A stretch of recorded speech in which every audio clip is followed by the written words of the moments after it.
오늘 하나님 주시는 말씀은 마태복음 4장이 되겠습니다. 마태복음 4장의 주제는 성시. 마태복음 4장의 주제는 성시가 되겠습니다. 성시란 시험을 이김. 대지를 나눕니다. 첫째 대지, 예수님이 시험을 이기심. 1절로 11절, 예수님이 시험을 이기심. 1절로 11절. 작은 1번, 떡에 대한 시험. 1절로 4절. 작은 2번, 크고 기이한 일에 대한 시험. 5절로 7절. 작은 3번, 명예와 영광에 대한 시험. 8절로 11절. 두 번째 대지, 예수님이 전도하심. 12절로 25절. 작은 1번, 예수님이 복음을 전파하심. 12절로 17절. 작은 2번, 예수님이 제자들을 택하여 세우심. 18절로 22절. 작은 3번, 예수님이 순회하며 전도하심. 23절로 25절. 본문을 강해합니다. 첫째 대지, 예수님이 시험을 이기심. 1절로 11절. 작은 1번, 떡에 대한 시험. 1절로 4절. 마태복음 4장 1절 성경을 잘 보시기 바랍니다. 1절로 4절에 그때에 예수께서 성령에게 이끌려 마귀에게 시험을 받으러 강야로 가사 40일을 밤낮으로 금식하신 후에 줄이신지라. 시험하는 자가 예수께 나와 가로되 네가 만일 하나님의 아들이거든 명하여 이 돌들이 떡덩이 되게 하라. 예수께서 대답하여 가라사대 기록되었으되 사람이 떡으로만 살 것이 아니요 하나님의 입으로 나오는 모든 말씀으로 살 것이라 하였느니라 하시니. 성령에게 이끌려 마귀에게 시험을 받으러 광야로 가사 마귀가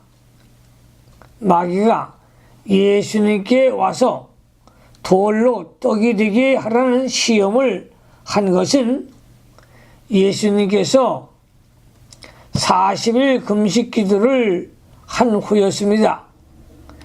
예수님께서 40일 동안 여러 가지 시험을 받으셨으나 거기에 대한 결론으로 마귀가 3가지 시험을 했습니다.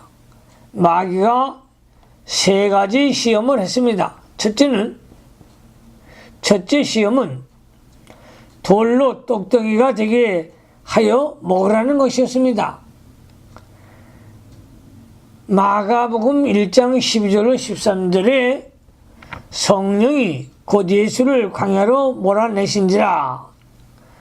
광야에서 40일을 계셔서 사단에게 시험을 받으시며 들짐승과 함께 계시니 라고 했습니다. 이것을 보면 예수님께서 40일 동안 계속 마귀의 시험을 받으셨다고 볼 수 있습니다. 이 시험 문제 때문에 예수님이 기도를 많이 하셨습니다. 예수님은 하나님이시고 죄가 없으신데 왜 시험을 받으셨는가? 왜 우리 예수님이 시험을 받으셨는가?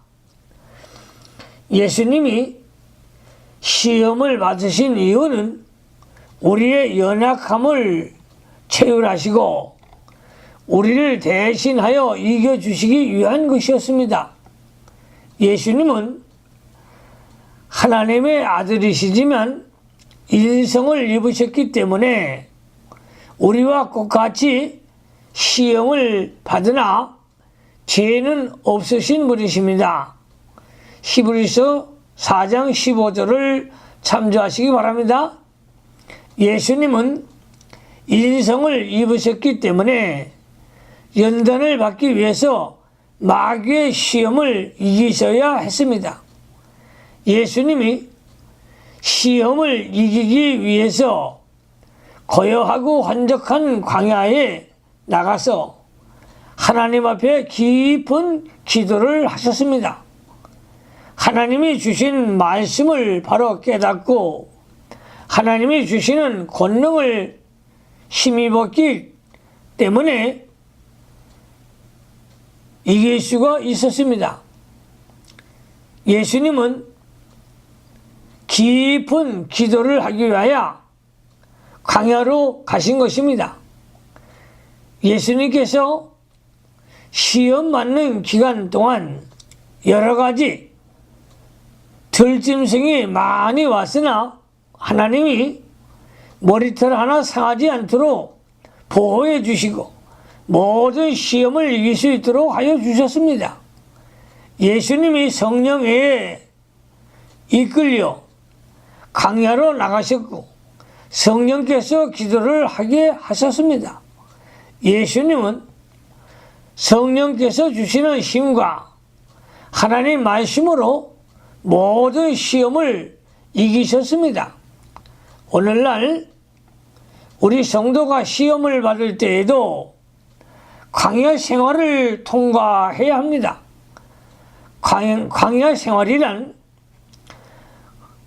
생활이라는 것은 아무 의지할 데도 없고 도와주는 사람도 없이 쓸쓸하고 거친 지경을 당하는 것을 말합니다. 성도가 시험 당하는 동안에는 주위에는 사람들이 모두 들짐승과 같은 역할을 합니다. 다시 말하면 시험 당하는 기간에는 사람들이 짐승같이 해하려고 하는 일이 많습니다. 시험 당하는 기간에는 가까운 사람들도 모두 짐승처럼 물어뜯으려고 하며 잡아먹으려고 하는 때가 많습니다. 그러나 믿음으로 나아가면 하나님께서 천사를 보내어 손해를 받지 않게 해 주시고 멸망하지 않도록 보호해 주십니다. 시험 받는 동안에는 짐승이 많이 오는 줄 알아야 합니다. 시험 받을 때에 두려워하지 말고 하나님만 의지하고 말씀대로 걸어가면서 그 말씀으로 시험을 이겨나가야 합니다. 네가 만일 하나님의 아들이거든 이것은 예수님이 하나님의 아들이라는 것을 의심하게 하는 것이 아닙니다. 이 시험은 마음으로 받은 시험입니다. 예수님이 실제로 마귀를 따라 성전 꼭대기에 올라갔을 리가 없습니다. 또 실제로 천하 영광이 다 보이는 산은 이 세상에 없습니다. 마귀가 예수님의 마음속에 그러한 생각을 넣어주어 마음속으로 받은 시험입니다. 내가 만일 하나님의 아들이거든 하는 것은 내가 만일 하나님의 아들의 자격이 구비되었다고 하면의 뜻입니다. 즉 하나님의 아들의 권능이 있고 하나님의 아들로서 행사를 하려고 한다면 이 돌들을 떡덩이가 되게 하여 먹으라는 것입니다. 그만한 권능이 있어야 하나님의 아들의 행사를 할 수 있지 않겠느냐는 뜻입니다. 제일 초단계의 시험은 제일 초보의 단계의 시험은 물질의 시험입니다. 물질의 시험입니다. 40일 동안 금식하고 줄인 형편에서 먹는 것이 대단히 중요한 일입니다. 예수님께서 40일 금식기도 하신 후 몹시 배가 고픈 틈을 타서 마귀가 돌로 떡을 만들어 먹으라고 했습니다. 그때 만일 예수님이 돌로 떡을 만들어 먹었다고 하면 마귀에게 지는 것입니다. 예수님은 말씀 한마디로 돌로 떡을 만들어 먹을 권능이 있었으나 마귀의 말대로 예수님이 돌로 떡을 만들어 먹었다면 예수님은 마귀에게 지는 것이요 하나님의 구속 사업을 완성할 수 없게 됩니다. 마귀는 항상 기회를 타서 그럴듯한 말로 미혹을 하는 것입니다. 예수님은 사람의 떡으로만 살 것이 아니요 하나님의 입으로 나오는 모든 말씀으로 살 것이라 하여 성경 말씀으로 마귀를 이기셨습니다. 신명기 8장 3절을 참조하시기 바랍니다. 말씀으로 살 것이라는 말은 영이 살 것이라는 뜻입니다. 영이 살 것이라는 뜻입니다. 육신에 사는 것이라고 하면 안 됩니다. 영이 사는 것이 첫째이고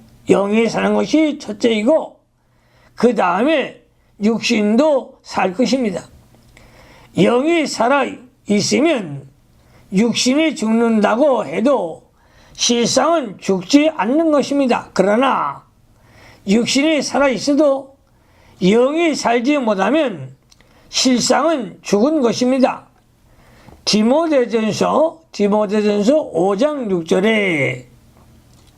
디모데전서 5장 6절에 일락을 좋아하는 이는 살았으나 죽었느니라고 했습니다.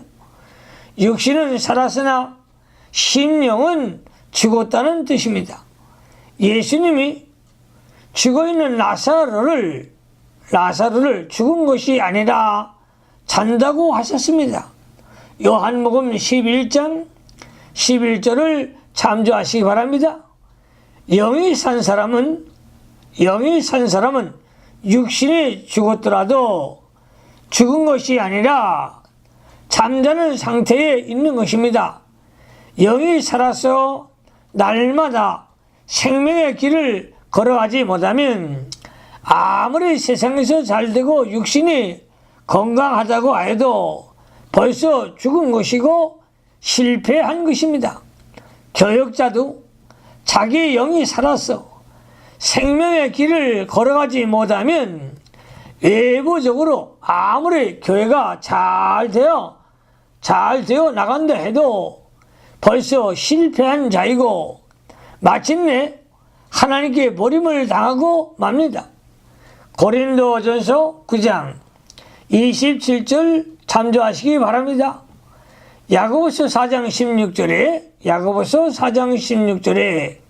너희가 허탄한 자랑을 자랑하나 이러한 자랑은 다 악하니라고 했습니다.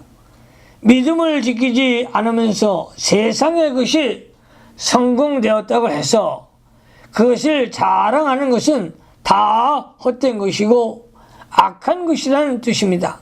성도는 먼저 영이 살아야 하고 그 다음에 육신도 살아야 합니다. 영이 살지 못하고 육만 살아있는 것은 허탄한 것이고 실패한 것입니다. 세상의 것은 아무리 성공되었다고 할지라도 허탄한 것이기 때문에 반드시 다 없어질 날이 옵니다. 영의 일, 믿는 일이 잘 되면서 육신의 일이 잘 되는 것이 괜찮습니다. 우리의 영은 하나님의 말씀으로만 살고 말씀으로 영이 힘을 얻습니다. 또 그러면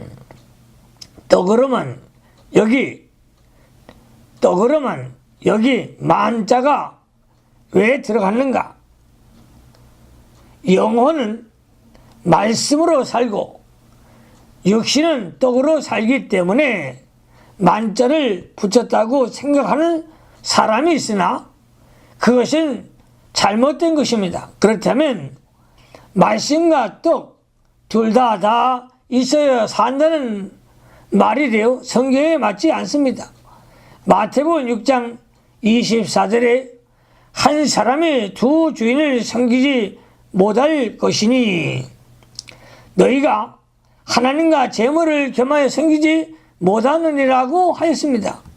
말씀과 떡 두 가지 다 있어야 산다고 하는 것은 두 주인을 섬기는 것이 되므로 부당합니다.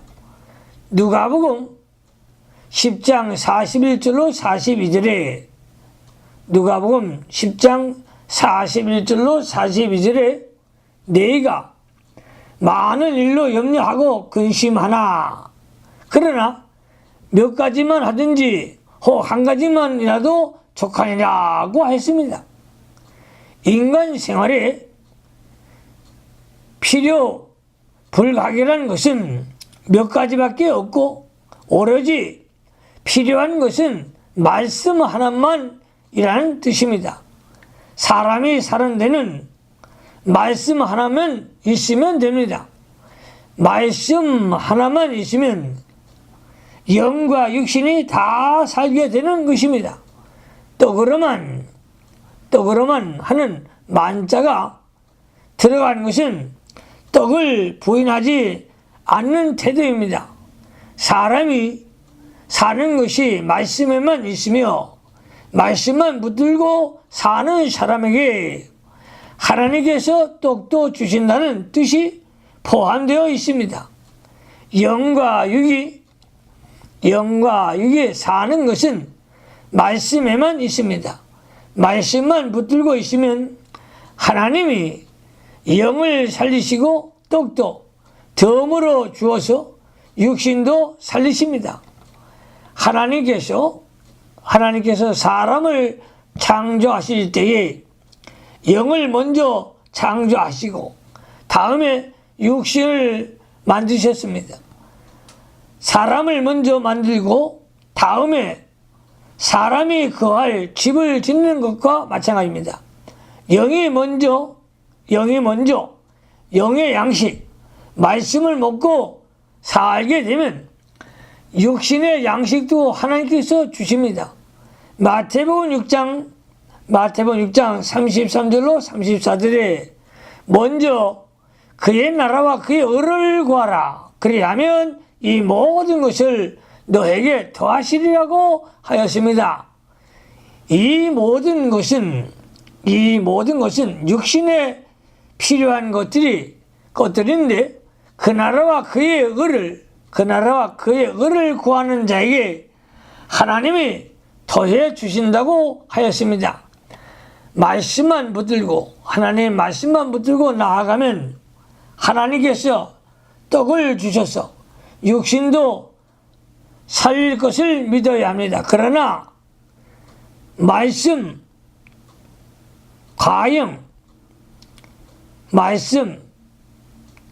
과영 두 가지를 다 가지려고 하면 두 주인을 섬기는 것이 되고 마침내는 하나님을 잃어버리게 됩니다.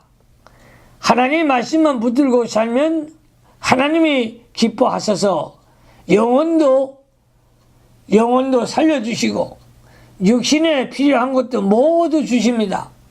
사람이 사는데 필요한 것이 무엇인가? 첫째, 영을 살리는 특별 계시가 필요한 것입니다. 영을 살리는 특별 계시, 말씀이 필요한 것입니다. 성도가 날마다 영의 양식을 받아먹고 영이 소생하며 생명의 역사가 있어야 합니다. 둘째, 도덕이 필요합니다. 도덕이 필요한 것입니다. 물질보다 도덕이 있어야 사람이 삽니다. 채소를 먹으면서도 서로 화목하고 도와가면서 살면 마음이 평안하고 즐겁습니다. 소를 잡아 먹으면서 날마다 싸운다면 채소를 먹으면서도 서로 화목하고 도와주는 것만 못합니다. 잠언 15장 17절을 참조하시기 바랍니다. 물질을 하나님의 뜻대로 바로 사용해야 합니다. 물질을 바로 사용하지 못하면 수전노가 되어 물질의 종이 됩니다. 그러므로 물질보다는 바른 정신이 항상 먼저입니다. 사람이 사는 것이 떡에 있는 것이 아니고 하나님의 말씀에 있으므로 바른 신앙과 도덕, 바른 정신을 가지고 자기 뜻대로 살면 물질이 적든지 많든지 희락과 화평으로 생명의 길을 걸어 나갈 수가 있습니다. 그러나 바른 신앙과 도덕이 없다면 물질이 아무리 풍성해도 그 물질 때문에 도리어 망하게 됩니다. 현재 물질이 없을지라도 바른 신앙이 있고 도덕이 있으면 하나님이 반드시 물질을 주실 날이 옵니다. 17세기에 영국의 청교도들이 신앙을 지키기 위하여 아메리카 대륙으로 건너갔습니다. 당시 아메리카 대륙은 황무지와 같은 곳이었고 청교도들은 빈손 들고 신앙의 자유만을 찾아왔습니다. 그러나 하나님은 그들을 얼마나 좋은 땅으로 인도하여 주셨는가. 스페인 사람들은 그 당시에 돈을 벌기 위해 금을 얻기 위해서 남미 대륙으로 갔으나 지금은 저개발 국가 처지를 못 면하고 있습니다. 마귀가 예수님께 돌들로 떡덩이가 되게 하여 먹으라고 할 때에 예수님이 왜 만들지 않았는가? 예수님께서 왜 만들지 않았는가? 마귀가 만들라고 했기 때문에 만들지 않았다는 것은 바른 대답이 못 됩니다. 왜냐하면 마귀가 간 다음에 예수님이 스스로 떡을 만들어 먹어도 옳지 않기 때문입니다. 돌로 떡을 만들라는 하나님의 명령이 있을 때에만 만들어야 합니다. 이적을 자기 사사로운 일에 사용하면 안 됩니다. 하나님의 구원 운동을 위하여 하나님의 명령을 따라 이적을 행할 수 있으나 자기를 위하여 이적을 행하는 것은 안 됩니다. 예수님은 하나님의 말씀하신 것 외에는 아무것도 하시지 않았습니다. 예수님은 아버지께서 명령하신 것만 행하시고 자기 스스로는 아무것도 행하지 않는다고 하였습니다. 요한복음 5장 19절을 참조하시기 바랍니다. 40일 동안 굶어서 말할 수 없이 배가 고프다 하더라도 하나님의 명령이 없이는 절대로 돌로 떡을 만들어 먹을 수가 없는 것입니다. 예수님이 마귀의 시행을 말씀으로 이기셨습니다. 예수님이 마귀의 시험을 말씀으로 이기셨습니다. 둘째, 시험이나 셋째 시험도 예수님은 모두 성경 말씀으로 이기셨습니다. 말씀이 아니면 시험을 이길 수가 없습니다. 마귀는 사람보다 강하고 지혜롭기 때문에 사람이 자기의 힘이나 자기의 지혜로는 마귀를 이길 수 없습니다. 마귀보다 더 강하고 더 지혜가 있는 하나님의 말씀과 하나님의 권능으로만 마귀를 이기십니다. 마귀를 이길 수 있습니다. 그리하여 예수님도 3번 다 하나님의 말씀으로 이기게 된 것입니다. 작은 2번으로 갑니다. 작은 2번, 크고 기이한 일에 대한 시험. 크고 기이한 일에 대한 시험. 5절로 7절. 5절로 7절 말씀에 이에 마귀가 예수를 거룩한 성으로 데려다가 성전 꼭대기에 세우고 가로되 내가 만일 하나님의 아들이거든 뛰어내리라 기록되었으되 저가 너를 위하여 그 사자를 명하시리니 저희가 손으로 너를 받들어 발이 돌에 붙이지 않게 하리로다 하였느니라. 예수께서 이르시되 또 기록되었으되 주 너의 하나님을 시험치 말라 하였느니라 하신디. 둘째 시험은 예수님이 성전 꼭대기에서 뛰어내리는 시험이었습니다. 이것은 크고 기이한 일을 행하여 보라는 것입니다. 앞으로도 더욱 더 큰 일과 기이한 일을 하여야 하나님의 일이 잘 되지 않겠느냐 하는 시험입니다. 또 하나님께서 사자들을 보내어 발이 상하지 않도록 붙들어 주신다. 붙들어 주지 않겠나? 한번 시험해 보라는 것입니다. 한번 시행해 보라는 것입니다. 이것은 하나님을 시험하는 것도 되고 하나님의 말씀을 시험하는 것도 됩니다. 왜냐하면 이것은 하나님의 사자를 보내서 실제로 붙들어 주시는 자를 붙들어 주시는지를 시험하는 것이고 또 시편 91편 11절 12절의 말씀이 그대로 될 것인지를 시행하기 때문입니다. 마귀가 예수님을 거룩한 성으로 데려다가 성전 꼭대기에 세웠다고 했으나 누가복음 4장 9절에 보면 마귀가 예수님을 이끌고 갔다고 했습니다. 예루살렘으로 가서 성전 꼭대기에 세웠다는 것을 보면 이것은 종교적인 시험이며 하나님의 사업에 대한 시행이라고 할 수 있습니다. 예수님이 왜 성전 꼭대기에서 내려 뛰라는 시험을 받으셨는가? 예수님이 왜 성전 꼭대기에서 내려 뛰라는 시험을 받으셨는가? 마귀가 시행할 만한 근거가 조금은 있었습니다. 그럴 만한 근거가 조금만 있으면 마귀는 기회를 타서 들어와 시험을 합니다. 예수님이 하나님의 아들로서 하나님의 일을 하려고 하기 때문에 마귀가 그것을 이용한 것입니다.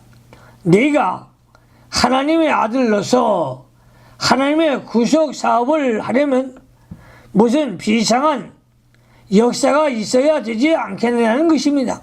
그러므로 성전 꼭대기에서 뛰어내려도 다치지 않는 이적이 나타나게 되면 많은 사람이 우러러보고 따르게 되어 예수님이 하시는 일이 잘 성공되어 나갈 것이라고 마귀가 유혹한 것입니다.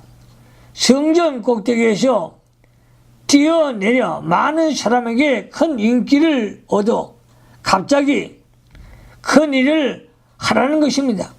마귀는 마귀는 큰 일과 기이한 일을 행하여 모든 사람 앞에 자랑할 만한 일이 있어야 모든 사람에게 인기를 얻고 능력을 인정받을 수 있다고 미혹합니다. 마귀가 종교적 사업주의, 인기주의, 명예, 영광주의로 성도를 시험합니다. 다윗도 이러한 시험을 당하여 많은 실패를 거듭한 뒤에 바로 깨달았습니다. 시편 131편 1절에 여호와여 내 마음이 교만치 아니하고 내 눈이 높지 아니하오며 내가 큰 일과 미치지 못할 기할 일을 힘쓰지 아니하나이다 라고 했습니다.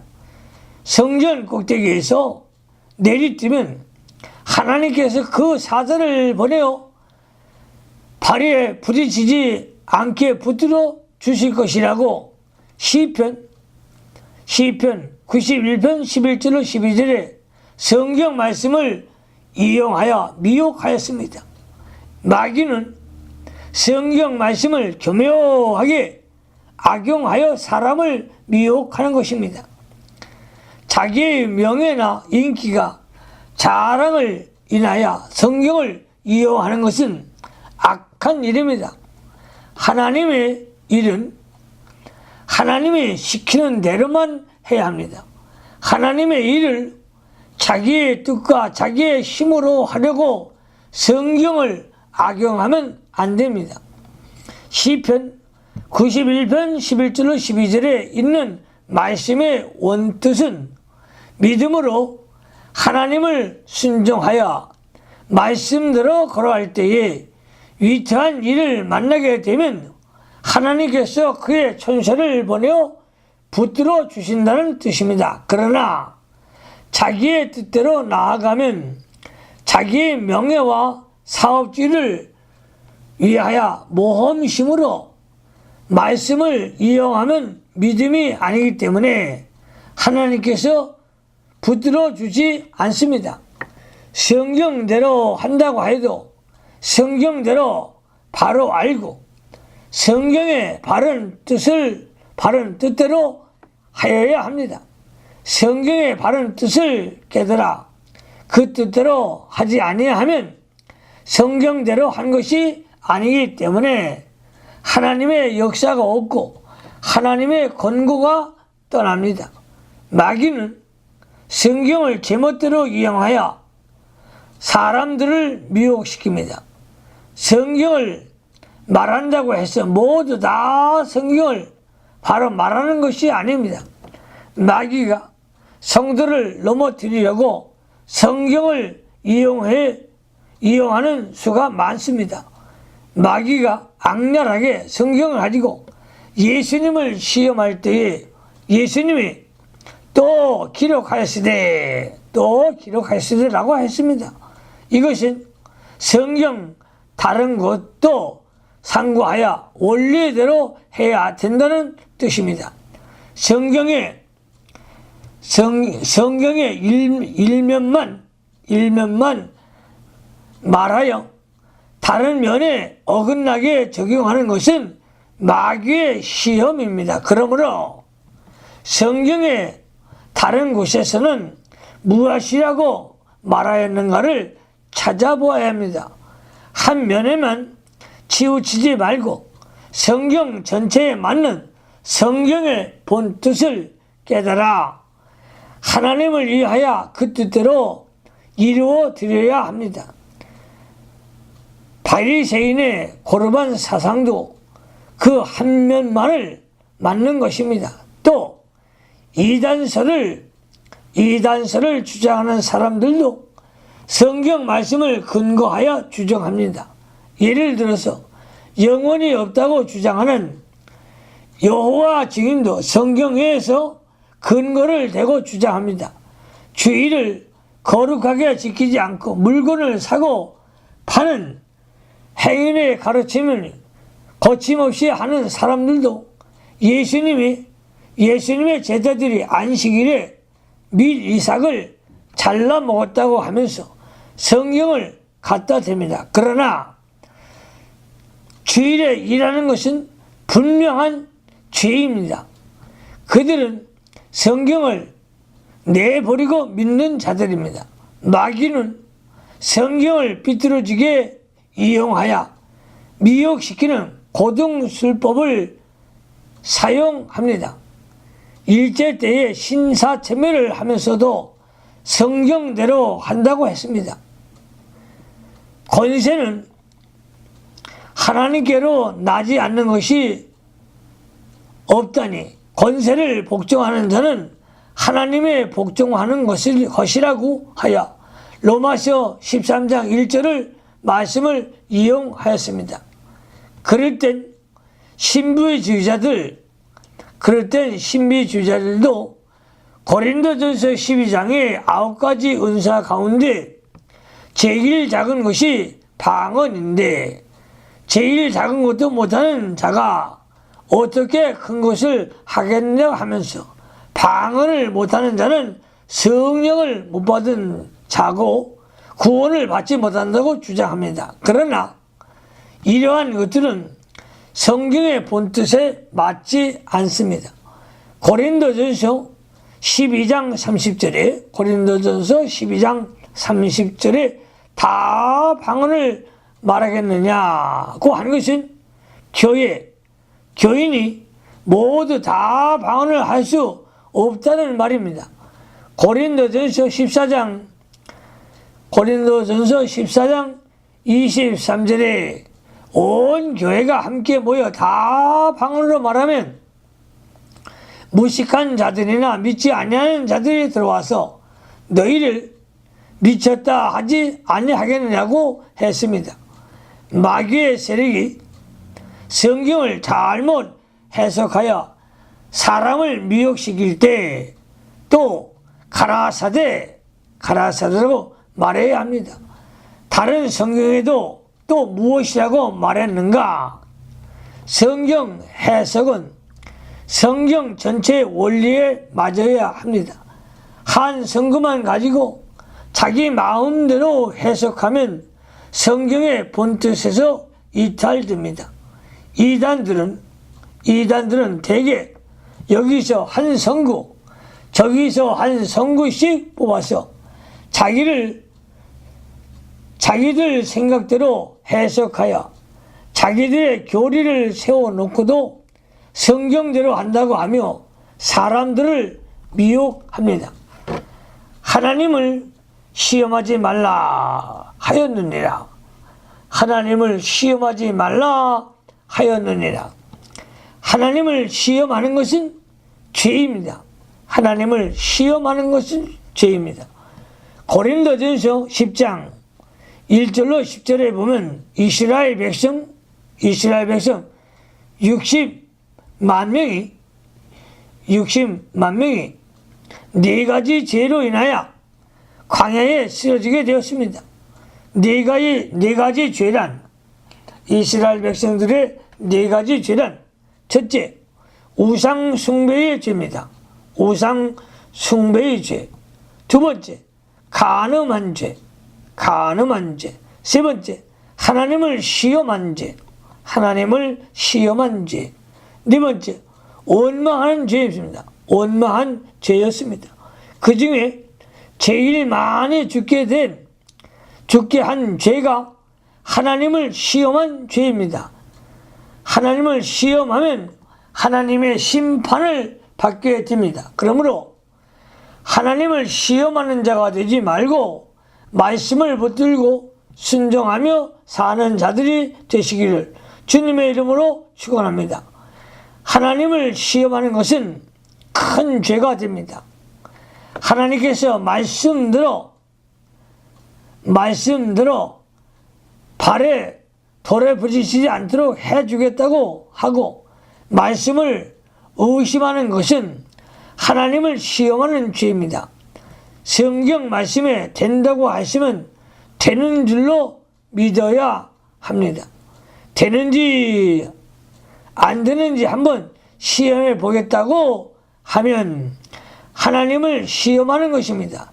성경 말씀이 된다고 했으면 되는 것입니다. 이미 된 줄로 믿어야 합니다. 하나님의 말씀을 의심하지 말고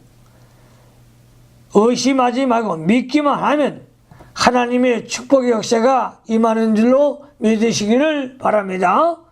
작은 3번으로 갑니다. 작은 3번. 명예와 영광에 대한 시험. 8절로 11절. 명예와 영광에 대한 시험. 8절로 11절. 8절로 11절에 마귀가 또 그를 데리고 지극히 높은 산으로 가서 천하 만국과 그 영광을 보여 가로되 만일 내게 엎드려 경배하면 이 모든 것을 내게 주리라. 이에 예수께서 말씀하시되 사단아 물러가라. 기록되었으되 주 너희 하나님께 경배하고 다만 그를 섬기라 하였느니라. 이에 마귀는 예수를 떠나고 천사들이 나와서 수종드니라. 세 번째 시험은 마귀가 예수님을 데리고 지극히 높은 산으로 가서 천하 만국과 그 영광을 보여주면서 만일 내게 엎드려 경배하면 이 모든 것을 다 주겠다고 하였습니다. 누가복음 4장 5절로 7절에는 마귀가 예수님께 천하 만국을 보이며 이 모든 권세와 그 영광을 내가 내게 주리라. 이것은 내게 넘겨준 것이므로 너희 원하는 자에게 주노라고 했습니다. 요한일서 5장 19절에 우리는 하나님께 속하고 온 세상은 악한 자 안에 처한 것이라고 하였습니다. 또 요한일서 2장 16절에 세상에 있는 모든 것이 육신의 정욕과 안목의 정욕과 이생의 자랑이니 라고 했습니다. 마귀는 하나님이 허락한 그 한도 안에서만 불신자나 불순종하는 자의 속에 들어가 주장하는 것입니다. 근본적으로 하나님이 허락하지 않으면 마귀가 아무도 자기 마음대로 하지 못하는 것입니다. 하나님이 허락한 한도 안에서 마귀가 사람을 괴롭기도 하고 주장하기도 합니다. 그러므로 세상 권세와 영광을 마귀에게 넘겨주었다는 것은 하나님이 허락하신 한도 안에서 마귀가 집행권을 넘겨받았다는 뜻입니다.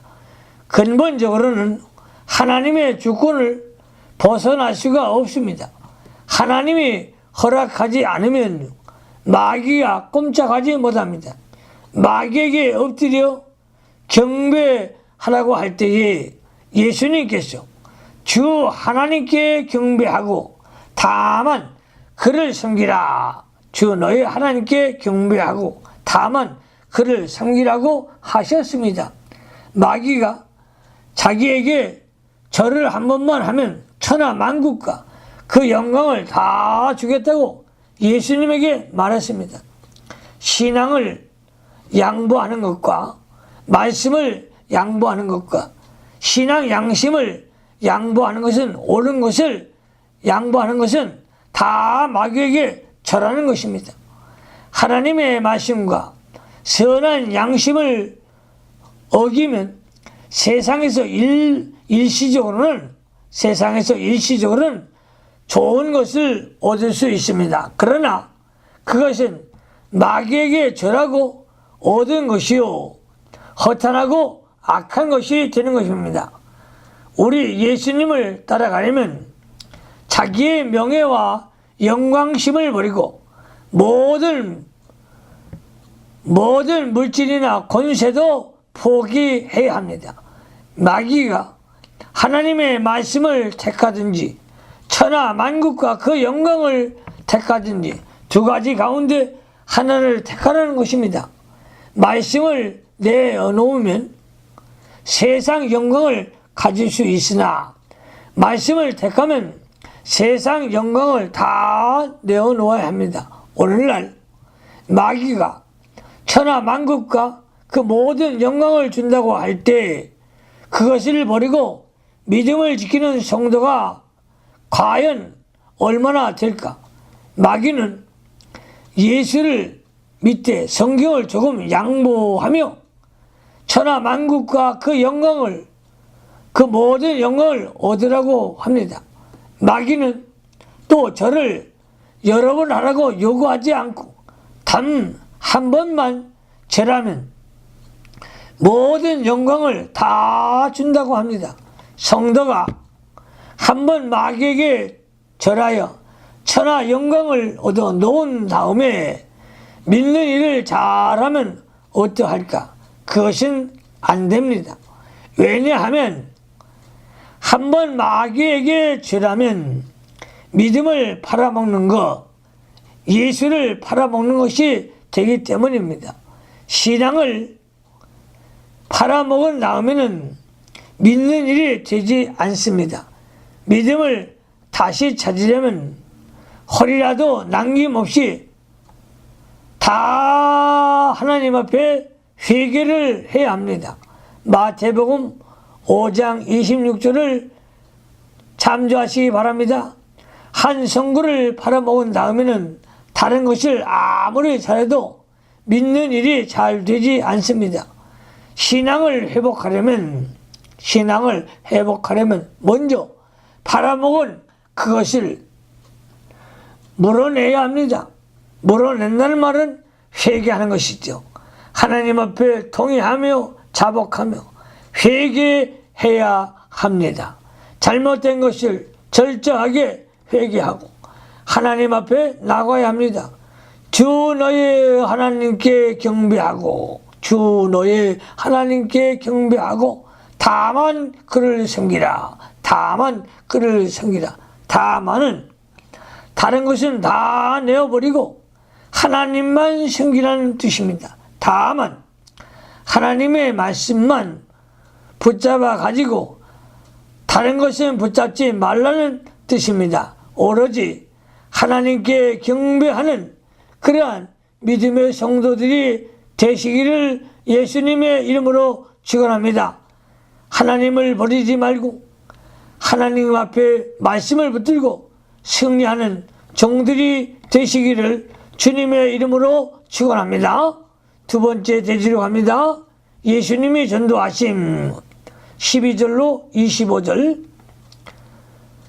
작은 1번 예수님이 복음을 전파하심 12절로 17절 12절로 14절 말씀에 예수께서 요한의 잡힘을 들으시고 갈릴리로 물로 가셨다가 나사렛을 떠나 스불론과 납달리 지경 해변에 있는 가버나움에 가서 사시니 이는 선지자 이사야로 하신 말씀을 이루려 하심이라 일러시되. 예수님의 가정이 나사렛에서 가버나움으로 이사를 간 것 같습니다.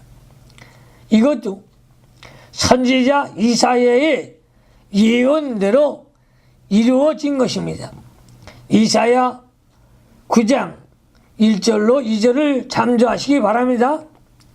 15절로 16절 말씀에 스불론 땅과 납달리 땅과 요단강 저편 해변 길과 이방의 갈릴리요 흑암에 앉은 백성이 큰 빛을 봐 사망의 땅과 그늘에 앉은 자들에게 빛이 비추었도다 하였느니라. 스불론과 납달리와 요단강 저편 해변 길과 갈릴리는 스불론과 납달리 족속이 제비를 뽑아서 얻은 지방인데 그들이 원주민인 가나안 족속을 완전히 멸망시키지 못하고 그들과 함께 살았습니다.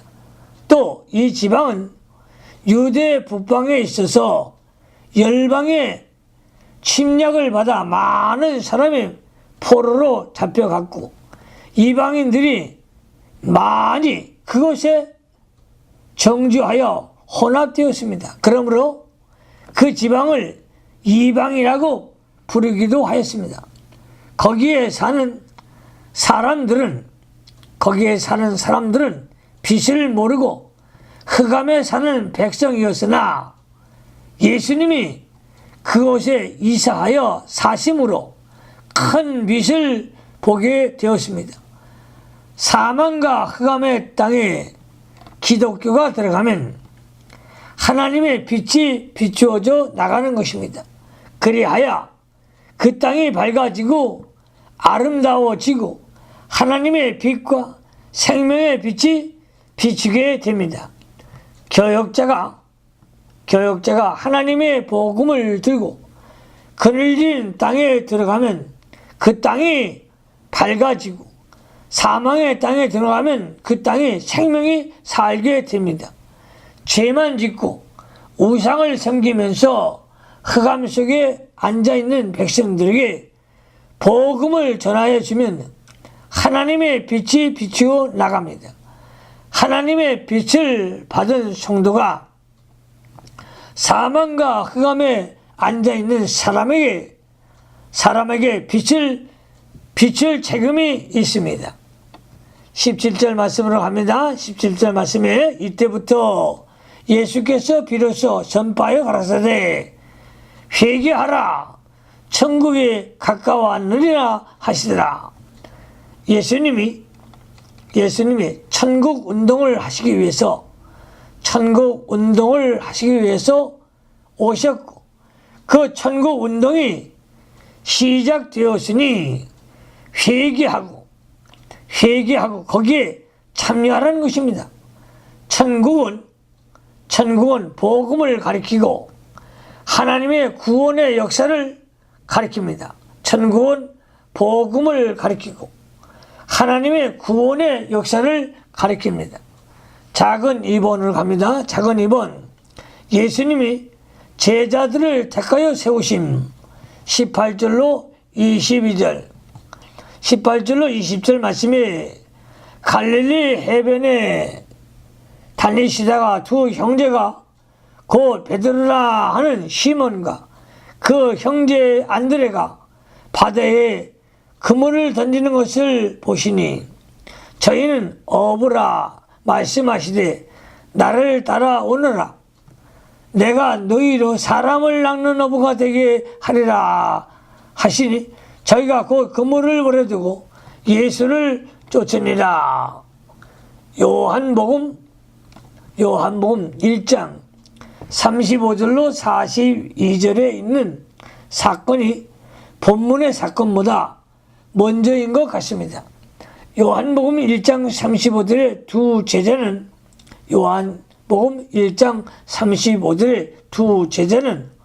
세례 요한의 제자로서 사도 요한과 안드레입니다. 세례 요한이 그들에게 예수님을 소개하여 보라 하나님의 어린 양이로다 라고 했습니다. 요한복음 1장 36절을 참조하시기 바랍니다. 요한과 안드레가 처음에는 세례 요한의 제자였으나 세례 요한의 말을 듣고 예수님을 따라갔습니다. 그 후 안드레가 자기 형 시몬을 예수님께로 데려왔습니다. 그때에 예수님께서 시몬에게 장차 개발하고 할 것을 말씀해 주셨습니다. 요한복음 1장 42절을 참조하시기 바랍니다.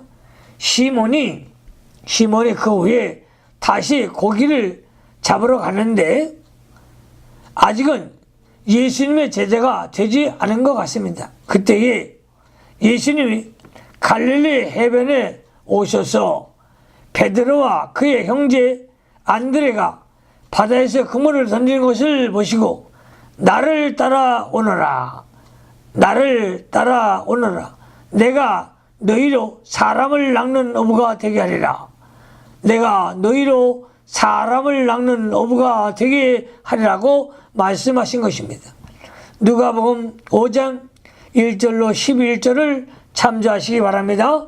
그러므로 그들이 그물을 버려두고 즉시로 예수님을 쫓았습니다. 당시에는 그 그물이 큰 재산이요, 배는 직장이었습니다. 직장을 버리고 재산까지 다 내어버리고 예수님을 즉시 따라가는 것은 큰 믿음이었습니다. 사람을 낚는 어부가 되게 하리라. 사람을 낚는 어부가 되게 한다는 것은 사람을 구원하는 일꾼이 되게 해 주시겠다는 뜻입니다. 그러므로 사람을 낚는 어부가 되시기를 주님의 이름으로 축원합니다. 21절로 22절로 갑니다. 21절로 22절 거기서 더 가시다가 다른 두 형제 곧 세베대의 아들 야고보와 그 형제 요한이 그 부친 세베대와 한 가지로 배에서 그물을 깁는 것을 보시고 부르시니 저희가 곧 배와 부친을 버려두고 예수를 쫓으니라. 세베대의 아들 야고보와 요한도 이전에 예수님을 만나 보았습니다. 요한복음 1장 40절을 참조하시기 바랍니다. 이번에 예수님이 오셔서 부르실 때에 배와 부친을 다 버려두고 즉시로 예수님을 따라갔습니다. 배와 부친 즉 재물과 인정을 다 내어놓고 예수님을 따라가는 것입니다. 세상의 것을 다 내어놓고 예수님을 따라가야 힘있게 따라갈 수가 있습니다. 이것은 아브라함이 본토와 친척과 아비집을 떠나 하나님의 말씀을 따라간 것과 같습니다. 작은 3번을 갑니다. 작은 3번, 예수님이 순회하며 전도하신 23절로 25절에 예수께서 온 갈릴리에 두루 다니사 저희 회당에서 가르치시며 천국 복음을 전파하시며 백성 중에 모든 병과 모든 약한 것을 고치시니 그의 소문이 온 시리아에 퍼진지라. 사람들이 모든 앓는 자 곧 각색 병과 고통에 걸린 자, 귀신 들린 자, 간질하는 자, 중풍병자들을 데려오니 저희를 고치시더라. 갈릴리와 데가볼리와 예루살렘과 유대와 요단강 건너편에서 허다한 무리가 쫓으니라. 예수님께서 각색병을 고치는 것은 병 고치는 것이 근본 목적이 아니고 심령의 병을 고쳐주신 것을 알게 하여 주는 표징으로 병을 고쳐주신 것입니다. 예수님은 심령의 병을 고쳐주는 것이 언제나 첫째였습니다. 예수님께서 병든 자들을 불쌍히 여겨 하나님의 권능으로 고질병인 간질병과 중풍병과 그 외에 여러 가지 병들을 고쳐주신 거로 갈릴리와 데가볼리와 예루살렘과 유대와 요단강 건너편까지 허다한 무리가 예수님을 쫓아왔습니다. 기도하십시다. 하나님, 우리 아버지 감사를 드립니다. 예수님은 세 가지 시험을 하나님의 말씀으로 이기셨습니다. 이기신 후에 예수님께서 복음을 전파하셨습니다. 하나님 말씀 붙들고 하나님의 권능으로 수많은 불치병의 환자를 고치셨는데 주요 종들에게도 신유의 권능을 주시고 우리 예수님은 사람들의 심령의 병을 먼저 고치셨습니다. 아버지 말씀을 통해서 심령의 병이 고쳐지게 하시고 인격이 변화되게 하시고 그리스도의 사람으로 온전히 성화되는 하나님의 사람들 되게 하여 주시옵소서. 예수님 그러하심으로 축복하며 기도하옵나이다. 아멘.